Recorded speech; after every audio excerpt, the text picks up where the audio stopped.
If your emails look like a magazine, that's probably why nobody's reading them. In this video, I'm going to show you a better way. It's really easy when you sign up for a new email service to get sucked into the design of the templates and how fancy they can be, and the colors and the pictures and the GIFs and the images and all the cool stuff you could put into an email.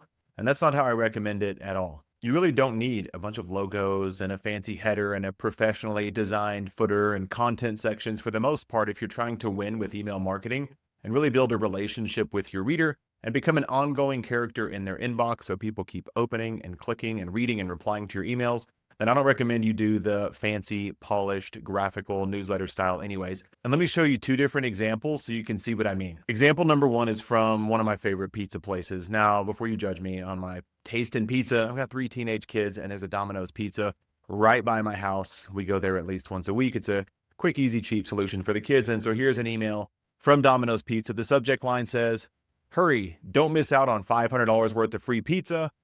There's some kind of interactive image. Looks like I'm on my way to some rewards of a free pizza and a big red redeem button. Beautiful pictures of their fast food pizza.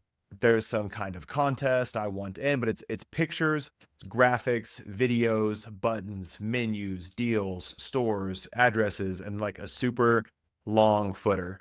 Now, you tell me, would you rather build a real connection with an email that looks like this? Maybe something from a big box retailer or an electronics manufacturer or your neighborhood pizza chain. Do you feel a connection? Are you excited to open the next email from them to see what they're up to and how that all works? No, of course not. You're on these email lists to get some coupons or get some rewards or get some free pizza every now and then. And so instead of sending a highly polished email with lots of pictures, I just recommend that you use something in plain text.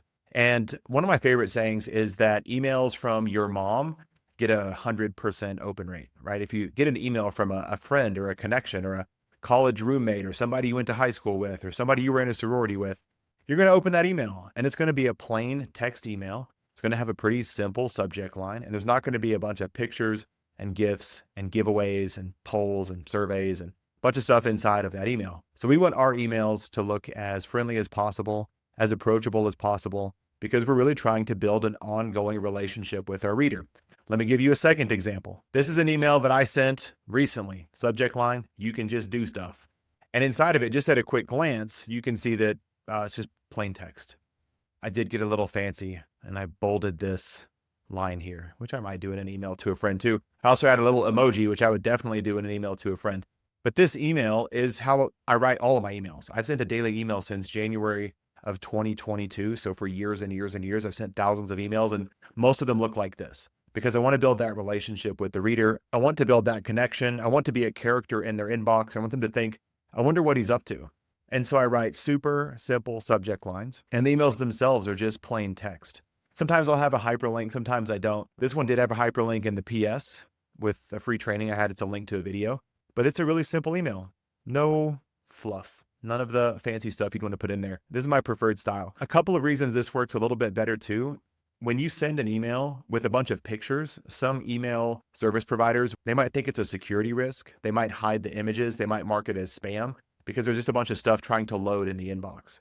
And so an email like this increases your odds of deliverability. In my case, increases the odds you're going to open it, read it, engage with it, and like it.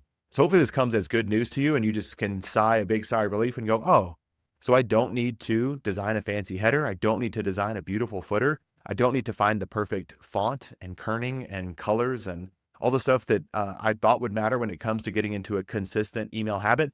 No, I recommend you send an email like you're sending an email from a friend and not sending an email like you're sending a coupon from your local pizza chain. That's my recommendation for us. If we're online entrepreneurs trying to build a business with our expertise and build that connection in the inbox with the most reliable audience you can possibly build, which is your email list, this is a much better way to do it. It's much easier and it's much faster. So don't be tempted by the templates.